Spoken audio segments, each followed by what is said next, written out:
How to change Instagram call ringtone. That's what I will show you in this video.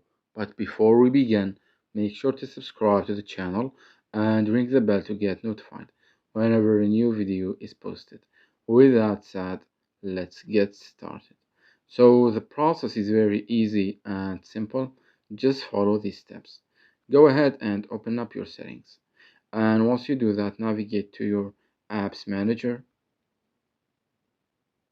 and from there go to Instagram.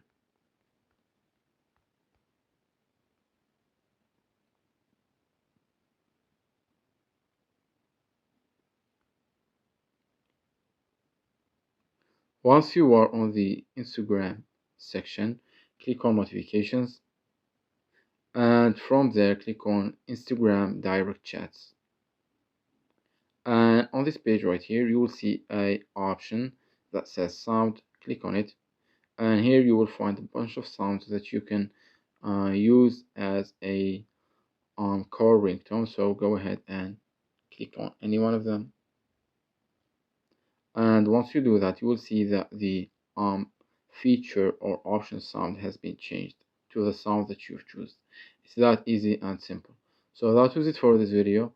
That's how you can change Instagram ringtone for calls. If you have any questions, please leave them in the comments down below. With that said, see you in the next video.